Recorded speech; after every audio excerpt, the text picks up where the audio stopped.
Hey guys, it's Will from Tested. And it's Norm from Tested. Norm, hold on, wait. There's something weird behind us. This is different. This isn't new. Where's the pictures? Confused and scared. It's new console time. So we have the PlayStation 4 and the Xbox One, both of which they're right there. Have been out right now. It's the first time I've pretty much seen them in person. Yep. So I know nothing about them. Which one should I buy, Will? But we'll get to that in a little bit. I think you should probably not buy either one. Good, I've made the right choice. You've by inaction has been correct. We have a lot of stuff. This is a big, thick pile of notes. There's a ton of stuff to talk about with these machines. They're both much more complex machines than even the last generation consoles. Maybe not where they ended up, but definitely where they launched. Like if you think back to the PS3, the Xbox 360 launch, those were games that you dropped a disc into and played games. That was kind of all there was to it. Wow. You could download small games like Geometry Wars, but for the most part, like it was very little had changed between the Super Nintendo and the Xbox 360. It's a whole new world now. Yeah. And actually, the two consoles are more alike than two consoles have ever been. Yeah, the CPUs are both made by AMD. They're very similar. I mean, there's a lot of hubbub on the internet about one being better than the other. Ultimately, kind of doesn't matter. What really matters is which one sells most. South Park got it right. So as long as both sell more or less the same number of units, everything ends up good. Third-party games come out across the board, and then you can look at buying the console based on like whether you want to hook your TV up to it and which first-party games are you more excited about. So we're going to talk about that. Basically, we're going to run you through the UIs for both of the new consoles. We'll talk about the controllers. We'll talk about the weird accessories like the cameras and the Kinects and all of that kind of stuff. They all have tablet connect. They both have tablet connectivity now. Okay. You can even do really ridiculous stuff like play PS4 games on your Vita streamed across to the Vita. So let's just jump right into it. They're both HDMI only. Okay. That's weird. Remember, last-gen consoles launched with component. Yeah, so it's a step up from that. Yeah, you can even get that yellow wire for last-gen consoles. They're both HDMI. They both have HDMI cables in the box, so that's a nice change. They're quiet. That was the big change for me. I don't know if you fired up an original PS3 lately, but that was a loud-ass machine. The Xbox One has an external power brick, which takes a little bit of that noise away from the main box. You can hide it behind your entertainment center or something like that. The PS4 is really quiet most of the time, although both do crank up when you're playing games. But if you're just watching movies or something like that, pretty low noise. Are you saying I don't need to leave the door of my entertainment center open because the heat's gonna get too hot and then the fan's gonna ramp up again? So if you're playing games, you should definitely leave the door of your entertainment center open. If you're just watching movies, you might be okay. I've been opening mine. I've got fans to put in the back. We'll maybe do a story about that on the site. They're both quieter. They both include Day One Digital, so you can buy games from the store like in your neighborhood, or you can buy games from the store on the internet. Same game. Same game. It's exactly the same. These games are also really, really big. Both systems use Blu-ray drives as their storage mechanism. So like Killzone, which you can see back right there, is like 36 gigs installed. So they're big games. They fill Blu-ray discs in both cases. Of course, some are smaller. Knack was a much smaller game. You don't want to be downloading a bunch of these games if you're on a capped internet connection. Okay, understand. You know, if you have crappy internet, whether you're in Canada where there's bandwidth caps or whatever, you're probably going to want to still keep buying discs. It doesn't matter for performance either because both systems install all the games to the discs, the hard disk in the machine before you can play them. Both have a 500 gig hard drive inside. The Sony's is user upgradable. The PlayStation 4's is user upgradable. The Xbox is completely unupgradable. At some point in the future, Microsoft is saying that you'll be able to plug in a USB hard drive and add some capacity if you need to. But looking at the way the systems work, I think you're probably not going to need to.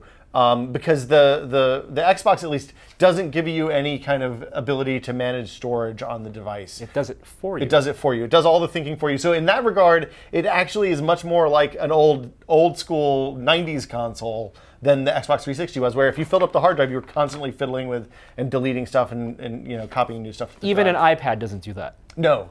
The nice thing about both of these systems is you're talking about downloading a 36 gig file. It's not like Steam where when you download, you have to download the whole file before you can start playing. Assuming the publishers support it correctly, which it seems a little up and down on the different platforms right now, you can start downloading the first chunk of the game, and when you're 3 or 4 gigs in, you can fire up the first mission of the game, the tutorial mission, whatever the case may be. So we'll talk about that in a little bit. That also works off the disc. So for all intents and purposes, the disc-based versions of the games and the download versions of the games are the same. He's got the box art. Just you get a manual and a code with the disc version of the game. I think that's it. Oh, and they both stream to Twitch and Ustream. Although the Xbox doesn't do that yet, they will in the future. So let's show these people exactly what they're getting into. I almost threw the controller across the room, but I have it right here. So this is we're going to do the PS4 first, and we'll jump over to the Xbox One. It's $400, the PS4. In the box is a power cord, an HDMI cord, 1 controller, this little headset. It's like a phone headset. All right. One of the neat things about the PS4 is that it actually has just a normal headphone jack on the bottom of the controller here. And what that lets you do is you can plug this headset in to do voice chat in games, which is a problem with the PS3. You have to use Bluetooth for that. But you can also plug in like a normal gaming headset or like your earbuds for your iPhone, and they'll work too, including the microphone. So this is 3 connections. It's just like the headset for your iPhone. So yeah, if you have a pair of good earbuds, or even your Apple or Android earbuds, you can plug them in, and you can pipe all of the game audio through there too. So it's not just communications. It's not just the communication stuff. The controller is quite nice. I've been using it a fair amount. I played a pretty good chunk of Need for Speed and some Knack and some of the other games on the PS4. Racing games are important because now you have concave buttons. Yeah, so the big difference, I always get those mixed up. If you say they're concave, they're not exactly concave, but at least they're flat with a little bit of a squinch in there. It's like your finger nestles in pretty nicely. So they're not bulbous. They are not. They don't go the wrong way. Your finger doesn't slide off. It's the same basic button layout: 4 face buttons, D-pad, 2 analog sticks. What used to be the start and select, I think, on the PS3 are now options and share. There's also some new stuff. There's this light in the front, which the camera can see and say, oh, okay, I see your face, and I see you have the controller with the blue light, so that is clearly Will Smith's controller. I'm going to assign this controller to you, and if I pass it off to you, the light color will change. It'll say, oh, this is Norm's controller now. No more swapping the controller icon from left to right side of the screen. Yeah, you don't have to fiddle with any of that stuff. You'll never have to, theoretically at least, stand up from the couch and move to the other side so that everybody's on the right side of the couch. I don't know if that's ever a problem for you. There's a big touchpad on here. So this guy right here is a trackpad. It seems like it's single touch, or maybe like 2 points or something like that. It's not like an iPhone screen. And it depresses. It depresses. There's a clickiness to it. It's not used in that many games right now. So Killzone, you kind of use it for these broad sweeping gestures. Like it's almost used like an extra D-pad, where you can swipe to the right to do something, swipe to the left to do something, swipe up or swipe down to do something. There's supposedly a way that you can use that for text entry. I haven't figured out how to turn that on yet. This is another one of the recurring themes about these new consoles, is they explain the basic stuff pretty well, but the more complex functionality, basically you have to go out on the internet and find out how to do it, or read message boards or something like that. Kids are smart. There's a speaker. That's what this guy is right here. You'll hear that in games. It uses it fairly regularly for like flavor text. In Killzone, it plays audio logs, so you pick up audio logs, and then that thing keeps talking. Depending on how it's used in Resogun, it's actually quite cool. I can even show you. In Killzone, it's pretty annoying because you can't pause it, you can't exit out of that stuff. It's a little frustrating. All right, you're in a game right now. I am in a game. This is Resogun. This is one of the games that comes free with PlayStation Plus. Okay. So the other thing that's new about this generation of PlayStation is that if you want to play multiplayer online, you have to sign up for the paid online subscription. It's $50-$60 a year, just like Xbox Live. I hear this is a very popular game. This is. You know, the knock against launch consoles is always that the game selection is pretty limited. In this go round, there are maybe 2 PlayStation exclusives this game that you want to play. Maybe Killzone if you're really into Killzone. Shoot. That's the most important button. Shoot that guy. This is a kind of modified dual stick shooter. It's from the same team that made Super Stardust for PS3. You fly around, you shoot stuff on the left, you shoot stuff on the right, you save all the humans. But when we don't, right now we're piping the audio out of another controller. When you're not doing that, a lot of this robot flavor text comes out of the speaker on the gamepad. Understood. It's pretty cool. I'm going to exit out here. You can also stream though. Let's talk about that for a minute because this is kind of interesting. So You had a great experience. Both of these consoles have ways to share content online, and it's much easier to get that content out of the console than it was in the past. There's a button for There's it. a button labeled Share where the back button used to be. So that's what you just hit. I hit that. You see the screen here. It says on one side you can upload a video.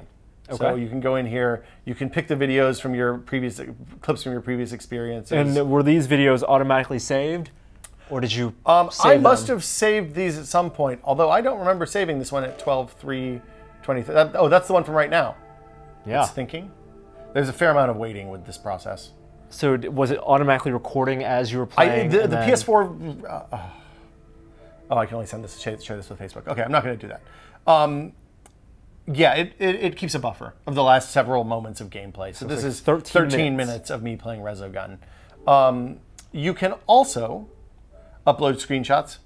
That's not a whole lot new for PlayStation. How do you take screenshots as you're playing? You can, I think on the PlayStation, you can say PlayStation, take a screenshot, or you can go here and it'll give you the screenshot of what's just happened. So this is. Ooh, Facebook and Twitter. I don't want to share. So here's the thing: the screenshot sharing, the video clip sharing are the least interesting ways to share on this platform. Yes. The most interesting way to share is with Twitch.tv. Or Ustream, I guess, too. I haven't tried Ustream. But PlayStation setup, I can, since I have the camera hooked up and the microphone, I can pipe out audio and video of me playing the game to everyone on the internet. Wow, and then with the This camera is hooked live. up. And You can see, we're in the top right corner. Oh, there we go. Hi. Okay, Hi, guys. and they flip it. Yeah, they mirror image it. Because that's exactly how you would see yourself. Exactly. And when somebody On joins air. the stream, Right, waiting, when someone joins the stream, broadcast. now you'd think, You got to be either a really, really excellent Resogun player or a really funny one. are we going to be funny or excellent? Basically, when somebody joins the channel and chats, the chat shows up in the lower part of the screen. Right. So you can see people How chatting. many people? You can see how many comments. Exactly. What if you want to interact with these people? The questions from text come up on the bottom of the screen and you can answer them live. Wow, that was amazing. The only complaint I have is that you can't change the zoom. So this is just showing a small crop of what the camera sees. You can't kind of move that around. So when they're watching, where do they see this small? I assume this it small pops up in camera? the lower right-hand corner, but I don't know. I haven't actually watched myself play PlayStation. So, there we go. Where's? Ah. There we go. An offensive comment straight out of the bag. They're great. But he's not even watching it. He's not even watching. No, he just wants to comment. He's just here. That's the internet. So yeah, you can stream. I'm going to stop streaming now. Interesting thing about the streaming on the PlayStation 4, it won't let you do menus. But there were settings for quality? There's settings for quality, which is based on, it does that automatically, is the way I found worked best. It looks at your bandwidth and says, okay, you can handle a high speed. When you go to the menus, when you shell out, it hides that stuff. If people's gamer tags pop up in notifications, or their PSN names pop up in notifications, it blurs them out. So, like, your friends' names won't show up in the streams necessarily. It also hides the menu. When you're in the menu, it says, hey, this stream is temporarily paused, and you get a error message. So that's streaming. I think streaming's one of the neater parts of this new generation. Like, the ability to share that content on the internet very easily. Like, previously, it was something you had to spend a fair amount of money on. You had to buy some capture devices. It's tricky, as we all know, because we just spent 3 hours trying to get the PlayStation capture working. And it just works. This just lets you stream the games directly out. Amazing. I think the streaming is best with the camera. In order to have the whole streaming experience, you want to be able to pipe some audio. The audio quality from the camera seems quite good. I've done some multiplayer stuff with other people who I know are working on the camera as well, and they sound as good as the headset. Like, it's a different situation than it was last generation. Directional microphone? I don't know if it's directional or if they just have multiple microphones and they're filtering out background noise. I'm sure if you get your stereo cranked up crazy loud while you're playing the game, it's going to go bad for you. And I'm sure that if you're playing something that's like serious and competitive instead of just Need for Speed, you're probably going to want a headset plugged in. And it's optional. And the camera's optional. It's $60 extra instead of $100 bundled in. Theoretically, $100 bundled into the price of the Xbox. Now, one of the other recurring themes about both of these consoles is that there's some jank from them not being all the way done yet. Rank jank. Rank jank. So in first-party games, the microphone stuff works as expected. You're able to mute people. You can mute yourself if you want to.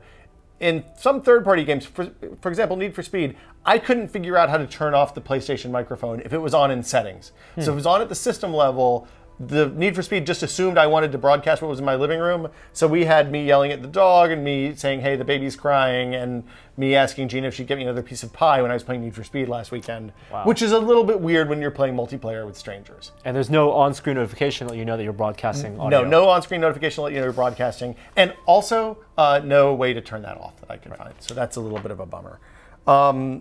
If you have the camera, you get limited voice control. This also works if you have the headset plugged into the controller. So you can say things like PlayStation,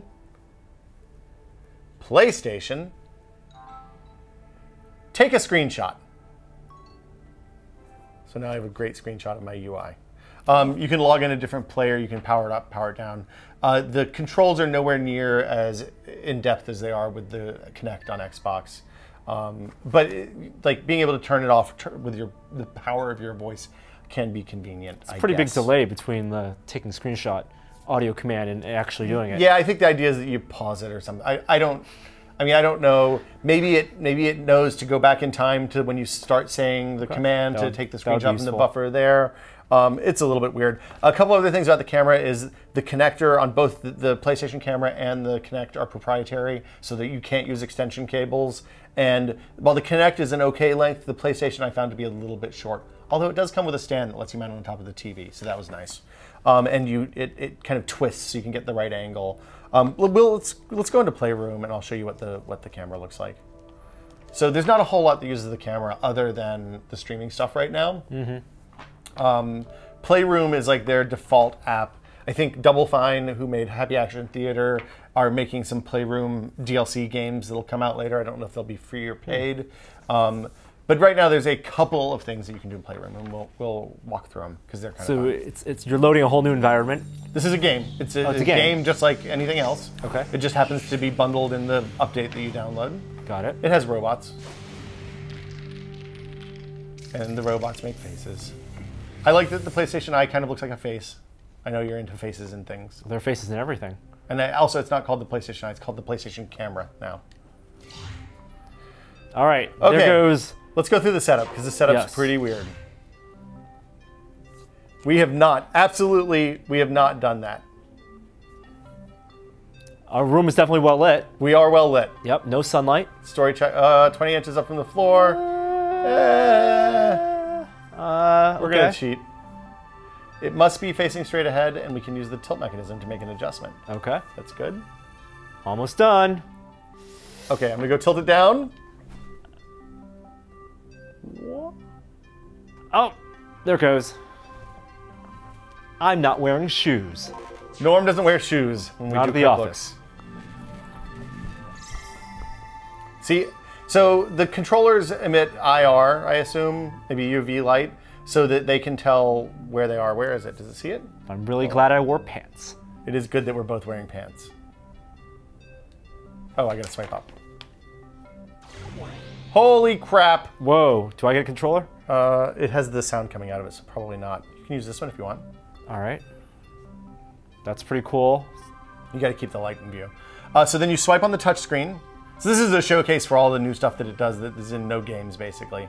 I think very responsive. It's very fast. I like just to be clear, in the real shot, there's not actually light streaming from the controller. That's all just augmented reality. Do the bots. The bots are kind of fun. I have this other bot you're supposed to be able to do something with. I think you tap. Yeah. That other robot you're supposed to be able to interact with. I was never able to get that to work. Okay. I'm just gonna play. Just play. Oh. So he's spitting robots into your controller. Looks like little robot semen. And just to be clear, we didn't pan that. It's not a mechanized camera. It did the pan itself. The tilt itself based on, and the zoom digitally. It's digital zoom. Yeah. So wave to the robot. Hi, robot. Hello. Do I have to wave the controller to the robot? The robot's making obscene gestures now, Norm. You have to flip the touchscreen on your controller. Aim it. Don't hump my leg. Don't hump my leg. I think you have to see the light in order for this to work. There it goes. There we go. Yeah, see, it's even telling you. So flip. I'm tossing robots out. Whoa, what's going on? What's going on? And now to suck them back in, you click on the touchpad again. I'm just gonna send more robots out. We'll keep sending robots. Oh, this is amazing. Look at these children. And I can kick them. Oof. Spin out robots. Come on, robots. Wow. This is truly the future, and it is glorious. Oh my God, a rubber ducky. Can we... Just to be clear, Joey, I don't know if you can show the not game feed, but we look like idiots right now. Ow. Oh, sorry about that. Okay, so that's... Now click on it to suck them back in. Die, robots. It's like Ghostbusters, right? Now, if you swipe back on the touchpad... They're inside the controller! Oh, I'm causing all sorts of chaos. Yeah, it's like a robot dance party. Tap the buttons. It's a robot dance party. Wow. I know. $400 well spent. $460 well spent. You're in, right? This is enough to get it right now. This is the future. Go back out, exit out of here, hit the options button. Wow. Go over to go to the other robot one. Oh, back to main menu, sorry. I like this AR thing. It feels real. It feels fast in the way very, that very never responsive. felt. Yeah. All right. Okay, so now go to the other. There's one more thing we can do here. Air hockey. Play with the Asobo. I have never... Asobi? Asobi. You have to tap on the screen. Asobo. Asobo, play! You can touch and tickle his sensors. This never worked for me in my house. I'm interested to see if it works in the studio setting. Good lighting. Try rubbing the touchpad gently. Stroke it. Oh, right. This is, if you hold this from your crotch, it looks like you're firing sparks out of your crotch. So you know you got that going for you. Okay, so that's... Oh, okay, it's working here. Okay, it's scanning. He's scanning me. Does he know who I am? Whoa. Did he? No. Oh, hi. Yeah, he knows me. Oh. So this is the other thing that the camera does, is the camera will recognize you and log you in automatically. So if you have the camera in, you programmed it to know your face, then it'll say, oh yeah, okay, you're Will. I know who you are. Let's play the game. What does this guy do? Nothing that I can tell. I think you can stroke him. It didn't like my living room very much because of the lights in the background, I assume. I'm going to grab his tailpipe. Are you sucking him back in? No! Okay, so that's the eye. This is pretty much what it does. It's good for streaming. If you're going to do a lot of streaming, I would totally get the camera. If you're not doing a lot of streaming, you feel like he's in there. That's money.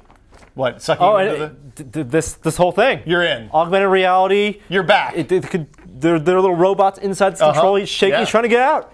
He's trying to get out. Oh, yeah. Oh, that's nice. Rumble. So the control. Let's talk about the controller a little bit. Controller has all the stuff that you expected. Well, we talked about this already, I think, haven't we? Oh, you're blasting the sparks from your crotch again. This is foul. I think we're getting pretty close to. You're just sucking robots in and out of your controller now. It's gross. It's gross. Go back to the home screen. So you can just hit the PlayStation button in the middle, and yeah. PlayStation button's in the bottom. So there's no kind of pop-up overlay. It just goes straight back. That's one of the other things I really like about both of the new consoles. Is it's a lot faster. There's no gesture controls on the home screen that I could tell. There's apps on here, just like the Xbox and the Xbox 360 and the PlayStation 4. There's a web browser. The web browser is actually okay. Like I used it to look up like locations for Need for Speed stuff the other day. That worked pretty reasonably well. Typing is a little bit of a bummer. Although that's what we need: more web browsing on the internet. Well, or on TVs. On the TVs. Here's the thing that actually makes this work. When you pair your tablet or phone using the app with the console, you can just type in on your phone like you normally would. So you have a good on-screen keyboard instead of this using the D-pad thing. Also, like I said, theoretically you can use the touchpad, although I haven't figured out how to turn it on. It might be R3 actually that does that when I'm looking at it without driving. Kind Cursor. It's not, for whatever reason, you don't get round corners. I think it's a WebKit browser though. Blu-ray player. Both of these are Blu-ray players this go around. The PlayStation seems to be the better of the Blu-ray players. I actually have a movie in right now. It launches relatively quickly. I didn't do a side-by-side comparison with the PlayStation, but it seems to be fine. The PlayStation 3 seems to be fine. It's going to dump you to an ad for this disc because it has BD Live stuff. The apps. 14 seconds. The app list is, there's some other stuff too, but this is the big stuff. Netflix, Hulu, Redbox. It has the new Netflix that was on PS3 last year with the you don't know Jack guy who says, hey, what movie do you want to watch? And then does a horrible, horrible game show. Crunchyroll, if you're into anime, I guess. I think this has Epix and Voodoo and a bunch of other stuff. The app situation is fine. I wish it had stuff like HBO Go. And it makes you launch the app before you. Each app. Each app is its own world. It's its own environment. Okay. And we'll talk about how that is different on the Xbox in a minute. If you go back to the home screen, you can see. The good news is there's not that many of them, so it's easy to find the one you want. I have no idea what movie this is. It's Monsters, Inc. We should stop before we get the YouTube copyright police after us. If you go to that home menu, the way this works now is it's kind of like the Kindle Fires, where you have just a list of all the things that you've used in order of recency from left is the newest and right is the oldest. Yep. That what's new is always there. It doesn't go away. I'm not sure what it is. Sometimes it's like social stuff, like Jeff is playing Killzone 3, or somebody's playing Knack, or whatever. So are apps their own separate category? Yeah. So TV and video, and you can drill down on any of these. That's pretty much it, I think.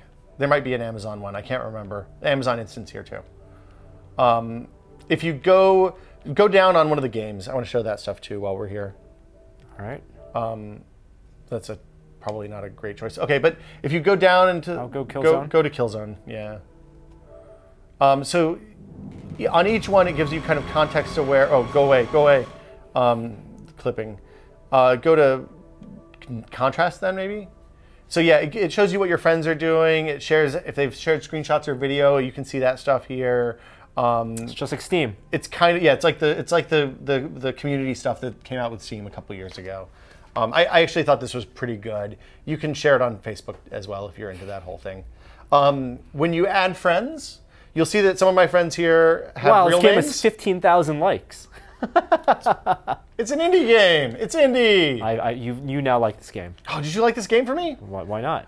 If you hook the PlayStation up to Facebook, then you can get people's real names. So if you don't know who, PCG Norman is, well, I do because it's you. Yep. But you can see people's real names are popping up here. And it's their Facebook profile pictures. It's their Facebook profile pictures, not their Galaga icon, which is what everybody I know used on PSN. I think that's pretty much it. The streaming stuff works really well. The tablet connectivity is pretty good in that you can type in the text that you want with this. You don't have the kind of in-game shared experience for the most part. You can do that in Killzone. So you get like this weird sub-menu that lets you do map navigation and stuff like that in the game. That's all supported on a game-by-game basis. Most of the games don't do that, obviously. The streaming to Vita works really well. Can we demonstrate some of that? Unfortunately, we were trying to do this yesterday and the battery died overnight because I must have left it on. So the entire game, what you see on the screen, gets moved over to the Vita. So yeah, and it works over Wi-Fi. There's no proprietary connection like there is with the local Wi-Fi, not direct to the Wi-Fi. Right, it's not Wi-Fi direct. Now the problem is the controls. So as you can see on the Vita, it has the D-pad, it has the 2 sticks, it has the 4 face buttons, it has 2 triggers, not 4. These aren't analog triggers as far as I'm aware. It does have a touchscreen on the front, which you have kind of here. The sticks aren't clicky, so what ends up happening is that you mimic the trigger and the clicky sticks with touch zones on the back of the device. That's real weird. So it ends up being better for stuff like Resogun that's relatively simple controls. When you're trying to play Killzone, it makes you go crazy. Need for Speed worked okay. Platformers were okay. It's better than not being able to play a game. Sure. But it's not a great experience, and it's kind of comparable for the right games to the Wii U. It actually, in some ways, works better than the Wii U because it works anywhere you have Wi-Fi coverage, not within a 12-foot radius of the Wii U. which is a direct connection. It's you know, there are going to be games that are great for this. There are going to be games that you're never going to want to touch like this. So what are your options for standby? If you're playing with Vita and you don't want you just leaving your PlayStation on all night, or is it go to some low power mode? So the Vita, when you fire it up, when you hit the Connect to button, first the Vita app, you update your Vita to the most recent version. It says, hey, we've added this PS4 Link app. When you open that app, it says, hey, there's a PS4. Do you want to connect as a second screen? Which is the kind of the traditional, the experience that Microsoft was and Nintendo were pushing with the Wii U and their smart glass stuff. Or you can stream to. When you stream to, it wakes it up. So if the console is in sleep mode, not off, but like a low power kind of 1 watt, 2 watt sleep mode, it'll fire up on its own. It boots and it says, and then you're presented with the full start menu. So you can go through and choose your game from there. You don't have to do anything with the TV. So you can have the whole experience entirely in the Vita, which is actually pretty good. It's a really neat feature. It's great for me because I have one TV in the house. We have a lot of competition for the TV. It isn't, you know, it's not for everyone. I definitely wouldn't go buy a Vita just to do this because the experience is frequently bad. If you already have a Vita, it's a pretty good deal. And the other nice thing is a lot of the smaller indie games like Sound Shapes and stuff like that are cross-buy, which means that when you buy them on the PlayStation, you also get them for the Vita and the PS3. So that stuff's good. You're in the Live from PlayStation channel now, which is all of the PS4 streams that are on Twitch right now. I think they're Ustream as well. Yeah, of course. And this is kind of playing BF4. It's all you could ever want, right? Does it say a girl playing BF4? That's the name. How many people are watching? 91 people are watching that right now. Is this the top viewed? Top viewed. 251 watching somebody playing China Rising. I mean, that's pretty good, right? I don't know what it's not League of Legends, but no. And then there's also so they've limited stuff like the playroom streaming. So this playroom streaming is, I think there was some porny aspects of that. So people were getting drunk and already kind of porny. Yep, that's uncomfortable for everyone. Nope. So that's pretty much it. PlayStation Plus, like I said, you have to get PlayStation Plus to get multiplayer. It's $60 a year. You also get cloud saves, but only I think up to 1 gigabyte worth of saves. I think the machine will probably manage that for you. That's a lot of saves. Yeah, the saves are much smaller this go around. I'm sure Bethesda will release an Elder Scrolls game that will have like 150 meg saves. But until then, I set up a test account also for this.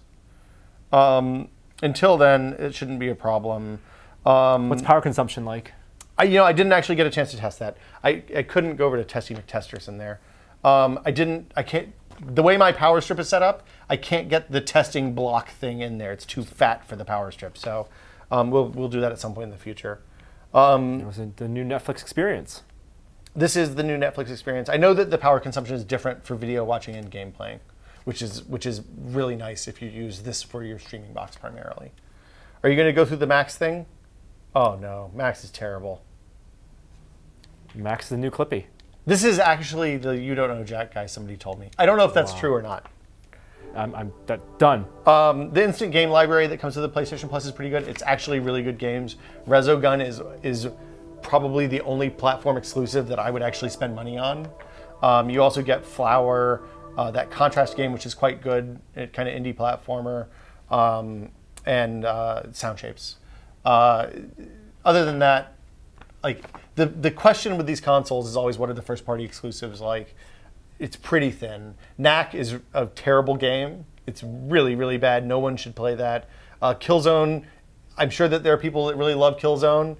I find that game is tedious and difficult to play and kind of poorly checkpointed to the point that you just want to do anything other than that.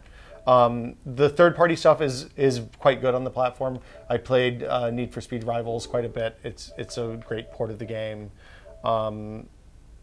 It's and Assassin's Creed, by all reports, is quite good. So, so that's the PlayStation 4, $400. PlayStation Plus is $60. The Eye is $60. Extra controllers are $60 or $70. They're crazy expensive. They use a micro USB port now instead of a mini. The battery is built in just like it was with the PS3, so you have to charge it with the micro USB port, which is a little bit annoying. I think it's an entirely competent console. But again, I don't think anybody should buy this now. I think that wait until there's a game you absolutely have to play. Hold off.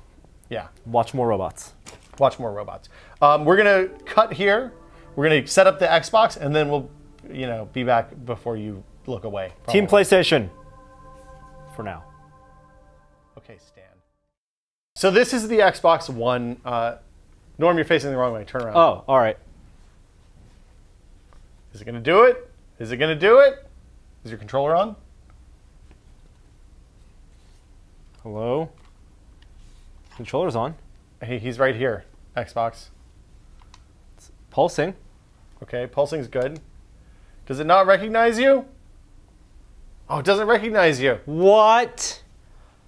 Oh. Oh, usually it says, hi, Norm, and then logs you in. For example, if I sign out, it's very friendly, the Xbox. Almost creepily so. Xbox sign out. Sign out. Bye, Will. Okay, so I'm going to walk back in. Might be the studio lights. The Kinect camera looks at you, knows that you're who you are. It looks at your face, and you can say things like Xbox sign in. Xbox sign in. That's good. I'm right there. You're person 3. Have to sign me in as you. Nope, signing you in. Well, there you go. But now you're... Xbox. Xbox. God, googly moogly. Xbox. Technology. This worked much better. Xbox. Xbox, sign in. There you go. That's me. Okay, so now you sign in. Xbox, sign in. Person 3. Person 3. There you go. Choose this person. I'm just reading all the green prompts. The green words are how you know what you should say. That is very clever. So now we are both theoretically signed in. I'm not sure if I have the right controller. We can find out though. You want to see if it knows who we think we are? So the Xbox is $500. It comes with the Kinect. To date, you don't have to have it plugged in to work, and it knows which one's which. It knows that you're on the left and I'm on the right. And because you don't have a friendly name set up in your Microsoft profile, it doesn't put your name next to you. The Kinect is you can't buy the Xbox One without the Kinect. It's $500 for the pair. You don't have to have the Kinect plugged in anymore. Originally, they said that you were going to have it plugged in order to work. Hold on, let's see what the Kinect. Oh, we started the game. I don't even understand. This is foreshadowing. I'm going to go back down to settings. The Kinect is dramatically improved this go around. Every time you say Kinect, is something happening? Something's happening. You're going in this menu. No, I'm doing that with the controller. Previously, the Kinect didn't work very well, especially in dimly lit rooms. It's an infrared camera now, so what we're seeing right now is the infrared feed. It works a lot better, despite our previous problems with the it's tracking on your glasses. That's funny. With the sign-in stuff, the voice commands are still not where I'd want to have them to actually use them, but I do find that they're pretty good for getting into more complex, to jumping through the interface, because the interface is, I think, pretty confusing. What does the Kinect see? What can it see? Well, I just showed you. There's you want to see what else? Doesn't show you the demo with the. It doesn't do the thing that they had at E3. I thought that was a real bummer. That is a bummer. Yeah. So this is the infrared view. It has a heat vision. I'm green. And then we're back to normal. Heat vision. It's a high resolution sensor, so it does do some zooming in and cropping, like when you Skype yourself or something, Skype someone or something like that. It's a much improved camera experience. There are only a couple of games that actually use it. We'll do Dead Rising in a little bit because it does actually do a fair amount of Kinect stuff. But yeah, we're skipping ahead. It's an external power brick. It's a pretty big one. The power brick has a fan. The Kinect has a fan. The system has a couple of fans. Giant fans. You don't hear the fan in the system very often. The power brick fan, if you put your ear up next to you, you can hear. And I haven't heard the Kinect fan at all. So that's that. It's big. The voice commands are ubiquitous in the system. Okay. So when you say Xbox, and then you say more shortcuts, it gives you a list, more shortcuts. More shortcuts. Hello, Batman. There we go. It gives you a list of all the direct shortcuts you can use. So next page, It's better when there's been silence and then you start talking. Go back. Xbox. Select. And then anytime you see green text on the page, you can say that. So I can say notifications. Notifications. Well, you're using your hands now. And this is my notifications pane. So you can even deep link into stuff. So you can say like Xbox, go to Netflix. But see, it's not working well because I'm leading into it with a sentence. Xbox, go to Netflix. Xbox, go to music. Okay, so there you go. I don't know exactly what's happening in the studio. It worked great yesterday when we tested all this. Xbox, go to Netflix. It may be because you signed in first. It thinks you're the driver. I didn't even think about that. Driver's seat is on the left side.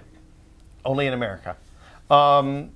The Kinect sensor has an IR sensor and blaster, so it serves as a remote control for your TV and amplifier. It's pretty fast to go from app to app. It is a really fast switch. So the way the OS works, there's multiple layers of virtual machines. The home screen and the apps are one virtual machine. The game is in a completely different space. You end up with an interesting thing. The problem I find is that this menu is really hard to navigate and find what you want. When there's more content in the stores, it's going to be nightmarish. The good news is there's not actually that much stuff in here right now. It has apps, just like the PS4. You can see the list here now. It's more in depth. It's still not as many as are on the current gen 360 or say an open app store like the Apple App Store or something like that. Games. As with the PS4, you have to install the games to the drive before you can play them, whether you download them or purchase them on a disc. People have reported that you can start playing the games before they're all the way downloaded. I didn't get that, but I only downloaded one game. It's a first party. I downloaded Dead Rising. It's a first party game, so I assumed it would work. But it's not. It didn't work for me on that particular game. Still only took maybe 10 minutes to install the game from the disc. This is a great YouTube interface. This is a pretty good YouTube interface. I think this is the same as the one that's on the Xbox 360, for what it's worth. Let's see what else. Oh, super limited manual control over storage. So if you go to settings, you will note that there is no there's no hard drive system section in here. You can go to system. It's not there either. The only way you can control stuff, it's not cubes. Go back out all the way to the main. Xbox, go home. Oh, there you go. Go to buy games and apps. Xbox. You don't have to say it. If buy games and apps. Nope. Okay, so say buy select. games and Nope, apps. you can keep saying it, it's not going to work. Select. It's even easier if someone just If it's green, you don't have to say Xbox. If it's not green, you have to say Xbox Select, and then it'll turn green. So you can go in here, and you can go to the options menu by pressing the controller on the thing, or by using a gesture. So I have a hand now, and if I remember how to do this right, you push and you hold, and it fills up, and it gives you settings for that. Now that's the store. That's the store, so I probably can't delete that. Netflix I can, I would think. There we go. Wow, this is just as bad as with the first. With the gestures are terrible. Like they don't. The first Connect. Hold on, you don't take my hand. The gestures, they don't expose it to the user at all. The only way you can find out, so you uninstall and get 34 megs back. Great. You can also do that by pressing the menu button on the controller, and we get 19 gigs back for Dead Rising. The only way I found out that there were gestures was by going to Xbox Help. Xbox Help. So see, it listens. It listens for the first word of the sentence to be Xbox. That's part of the problem. If you get the basics. Get the basics. Fuck you, Xbox. Say everything twice. That's exactly it. My wife gets really annoyed. More. See, it's not even the using gestures isn't even on the first couple of pages of the settings. So there we go. Very last. There's a whole video series about how to use the gestures. It's bad. Don't use the gestures. They're real grim. Although you can like make weird sweeping gestures to go back to the home screen. Okay, so that's the main gist. You can save video and games today. There's no streaming yet. That'll come in 2014. I think that's everything I've got on this list. Oh, you want to talk about snapping? Yes. Snapping is a main selling point of this platform. So let's launch Xbox. Go to Killer Instinct. Xbox. Go to Killer Instinct. There we go. 2 times. It's like being Jack Bauer. Xbox, go to Killer Instinct. Xbox, go to Killer Instinct. You're in a game. Say you want to watch some business on Netflix. Xbox, snap Netflix. Oh, all right. So then you can put your Netflix experience up on that right page. Can you actually play Netflix video? You can indeed play Netflix video. You can watch TV. You can play Netflix. It's just like Windows 8. I don't think you mean that in a kind way. It's whatever Microsoft wants it to be. Now, the experience for video viewing is a little bit weird. When snapped? When snapped. Okay, it's syncing data for Netflix. This is new. Mainly because you're dealing with a little tiny horizontal video in a vertical span. Xbox, snap Netflix. So when Is it going to launch again? For your controller, what is that controlling? Full screen. So this is where it gets kind of hinky. This button over here, where the back button or the select button used to be, I believe switches back and forth. It seems like the best way to do this is using your voice. So right now, if I press menu, I'm pressing menu, Killer Instinct doesn't launch. But if I say Xbox switch, Xbox switch, Xbox switch. It's going to do it again. Shit. Xbox switch. Switch. This console's teaching me patience. It's teaching me something. Unsnap. I'm going to get rid of Netflix. Oh, F-beans. Xbox. Unsnap. Okay, one away. There it goes. Okay. Whew. Netflix bombed out. I watched a fair amount of TV this weekend, like football games, while playing Dead Rising. That actually, like... So if you're piping in your cable or Yeah, so we haven't talked about that yet, but you can plug your cable box into the Xbox and theoretically use the Xbox to control the cable box. I don't think I would recommend that. It's okay in a really limited set of circumstances. So like, I have a TiVo. My TiVo's a really good DVR. It's fast. Like the guide is good. All of that stuff. So the things that the Xbox offers, the guide is quite good, but it doesn't have any knowledge of what's on your DVR. It doesn't have any knowledge of what your cable box does when the Xbox when you aren't doing something to it. So, for example, if you have a DVR and it knows that on Tuesday night you want to record The Big Bang Theory, the Xbox doesn't know that that happens. And the next time you turn on your Xbox, it's going to think you were on whatever channel you left it on, and it's going to be confused. So when that stuff gets out of sync, weird things happen. Like you'll say change to the channel, think you're already on the channel, and then nothing happens. Because it's just sending IR signals. It's a one-way connection from the Xbox to the cable box. It also adds a little tiny bit of lag, which is frustrating, especially if you're using the Xbox-based controls, which are then sending an IR blaster to the cable box and that kind of stuff. Now, the good news is, if you have, like I have a Harmony remote, so I have a Harmony remote that controls the TiVo and everything in the entertainment center. I have a Watch TV preset set up that puts it on the Xbox input, but uses the TiVo controls. And then what that does is lets me pause and play and fast forward and rewind the TiVo with the voice. Right. Now, that's cool. It works reasonably well, much better than it has so far with our demo today. But I don't know that it's worth having the Xbox on every time you want to watch TV. That's like another box. It's another box. It has to be on. If the Xbox would pass through the HDMI signal when it was off, so that you only had that stuff, so you set it on the same input, you only have that stuff on optionally, it would be a little bit of a different story. But as it is today... Like a 90s VCR. Yeah, kind of, yeah. I don't want to have the Xbox on every single time I want to watch TV. Gina and I are experimenting with it, and we're gonna. We'll talk about it on the podcast. We'll write about it some once we spend some more time with it. You got Bing, but it's not a great experience. Now the Bing stuff is actually really good. Okay. So you can say things like Xbox Bing Spring Breakers. And I did the same mistake I always did. Xbox, Bing. Okay. Spring Breakers. And what this will do, stop listening. Stop listening. Stop listening to me. Okay.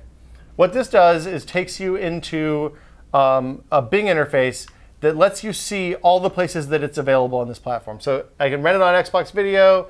It's free on Amazon Instant, or I can pay for it on Voodoo. It's kind of like the Roku box. It's kind of like the Roku box. It's kind of like TiVo's app.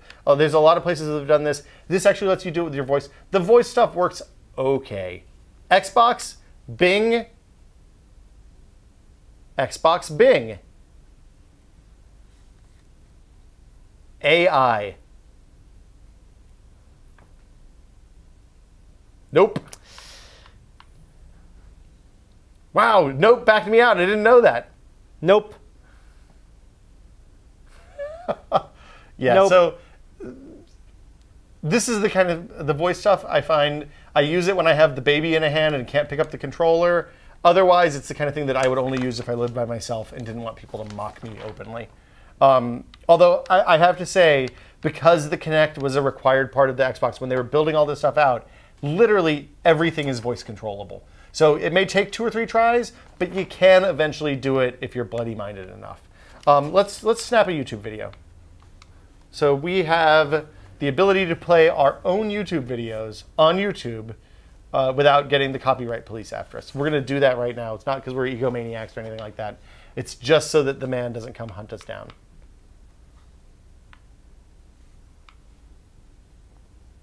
Am I not signed in now? Did you have to search for it? No, it should work. Oh, you're signed in on your account, but I'm not signed in on my account. Well, is that right? I don't know how that happened. I'm not going to do that. It was working a minute ago. You do it with your controller. And so with different controllers, different things It knows that this controller is me and that controller is you. Oh, that is... And it knows, see, my menu is different than yours because I'm into the YouTube app in a couple of days. So this home screen changes dynamically based on what you're doing. I think the snap is always there, and that person thing over on the left side is always there. But the rest of it changes kind of regularly. Still new. Well, Xbox. YouTube. Go to YouTube. Watch YouTube. Nope, it's going to go to KGO. Oh my freaking goodness. Xbox. Yeah. Go to YouTube. Huh, maybe it was your YouTube that was signed in. Maybe it was my YouTube that was signed in before. Anyway, you can snap a bunch of apps. Some stuff that you think would be snappable actually isn't. How about if we do this? Xbox Snap Activity. Snap Activity. Snap Notifications. See, it watches my mouth and your mouth, and I think it's getting confused because you're saying Xbox. Xbox. Xbox. Snap Notifications. Snap Activity. There we go. Okay. Switch.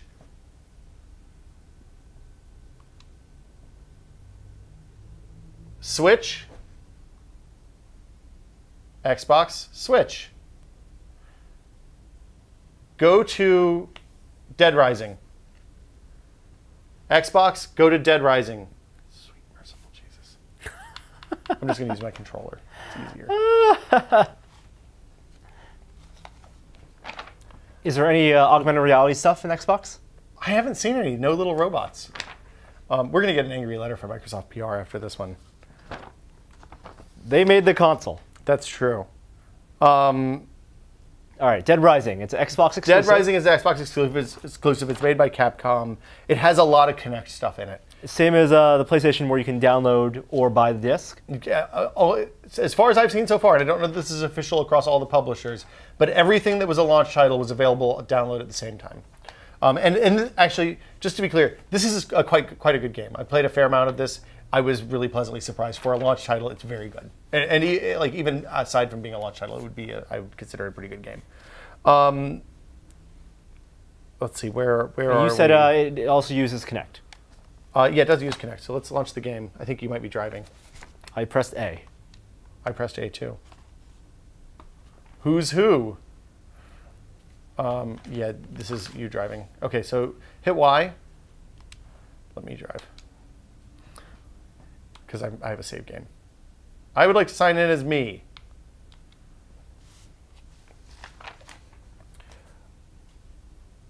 Story mode. Continue. This is a zombie game. There's a boatload of zombies on the screen at any given time. We are going to kill a lot of zombies, and we're going to... Hopefully I can get somebody to follow us around and I can show the voice commands and the Kinect stuff. You can point at the screen and tell your followers where to go. Doesn't work very well. We'll just wait for the loading to happen.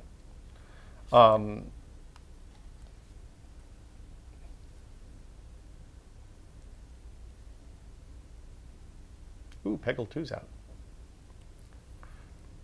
So of the first-party exclusives across both platforms, I think Resogun's great. I think this game is really good.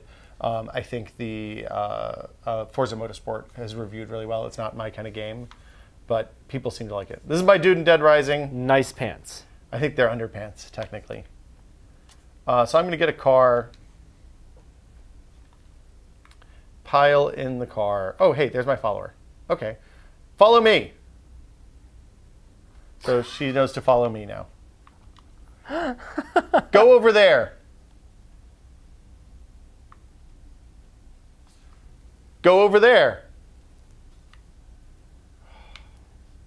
Nope. Nope. Let's get off the bike. Yeah. It's a pretty cool bike. It's a pretty cool bike. It's a steamroller and motorcycle combined. They smoothed out a lot of the rough edges on this game from the previous version, so it's a lot less tedious and a lot more fun in my experience. I quite liked the first couple even. I'm getting a phone call. We don't have audio here, so this is a little challenging. I'm all coated in blood and panties. Go over there. Can I kill these people? The voice commands, you can also do things like have lures. So you can say, hey, over here. Oh, I can't say hey first. Over here. And then that puts a big circle, and the zombies all come over there. They're totally going to kill her. Go over there. Over there. Oh, there we go. Go there. Go there. Oh. You have to shake the controller to release from zombie grips, stuff like that. Oh, she's about to die. I've also not felt the new motors in these controllers yet. So it's not. I don't think they use them in this game. They are using them in Forza to show traction and stuff like that. There are triggers in the pads, so you actually feel really slight changes based on like how the front wheels are skidding and stuff like that is the idea. They did a bunch of demos. I don't know that anybody has really nailed that stuff yet. I don't know that they're strictly necessary. Like it's neat, I guess. This controller also has some IR flashers. You guys don't actually see this on video, but there's a couple of lights up here in this shiny part that let this Kinect sensor recognize which controller is in which person's hands. You can also even like pair the controller by all you have to do is press the button when the Xbox is on, and the Kinect will see it and kind of say, oh, okay, that's a controller that you want to use with this machine now. And also this light on top of it is super bright for the Kinect. I think we're kind of over the sticks are taller. This is actually a good change. Some people really don't like this, but there's a little bit longer throw because the sticks are just infinitesimally taller. And you get a nicer, finer control area, I think, in the middle. If you're slamming all the way edge to edge, you don't notice it as much. But if you're looking for delicate movements in the center and what would have been the dead zone before, it seems to be a little bit more responsive now. SkyDrive. So SkyDrive, you can upload your pictures and stuff there. So there is, just like with the PS4, the ability to shoot video. It saves the last 5 minutes of footage to a buffer. You can upload that. If you go Xbox, go to Upload Studio. Xbox. Go to Upload Studio. Oh, thank God. Xbox, unsnap. Okay. So you can it's like a rough video editor. You can upload actual clips to SkyDrive and I think Facebook. Or, sorry, it's not Facebook. Facebook's on the PS4. It's Microsoft's Game Studio service or whatever. The SkyDrive option lets you just actually get it on your computer. And then you can add voiceovers, connect footage, and all that stuff. What? Oh, fuck, I'm logged in as you. Yeah. The playback, the upshot on this is that the playback, when you're previewing the clips, is really bad for no reason that I can tell. I'm going to... Signing in both of us was a horrible mistake. Hold on. Are you doing stuff too? I'm not doing anything. Okay. Choose this person. I didn't actually have this problem. Select new profile. There we go. I would like to sign in as me again. Gina and I didn't have this problem, but we weren't doing a bunch of weird stuff. So you can choose different formats. Basically, you can make a little YouTube video. I think the much easier way to do that is to export the video raw to SkyDrive, import it. It's a little bit compressed when you do the SkyDrive stuff, but it's not bad. So here is a clip of me playing Dead Rising a couple days ago. It is downloading it from the internet right now. I'm going to trim it. And you can play, one side controls the start, the other stick controls the finish. It takes a couple of minutes to upload and recompress, so I'm not going to do that now. But you can actually see the end result up here. Yes, my changes won't be saved. That's fine. Actually, we can go into SkyDrive because that's where I saved it. Xbox, go to SkyDrive. The Xbox One supports Skype. When you use the Kinect, it's a really wide field camera. I don't know if Joey has Skype running right now. But yeah, that actually Skype works quite well. That's all I'm going to say about that. I'm not going to call anybody on Skype. What was I doing? Oh, SkyDrive. I'm just going to use the controller. That seems like the more reasonable thing to do. Sometimes it's hard to find stuff. We'll install the app. The app installation is pretty fast. Yeah, it's 10 megs. All right. That's pretty good. So you can pin pretty much anything. So Dead Rising, if you pin it to home, you will always see it. You will always see it. It gives it priority in the voice commands, which is helpful. You can do the same thing for TV stations. Pretty much like as with Windows 8, anything in the OS pretty much can be pinned, especially if it's one of these squares. And then that just means it shows up over here on the left of the home screen. Are they smart tiles? Is there information there that it's downloaded? Do they update, you mean? Yes. They don't seem to. I mean, like, the Friends one does. It updates with my gamer score and the number of messages and friends online.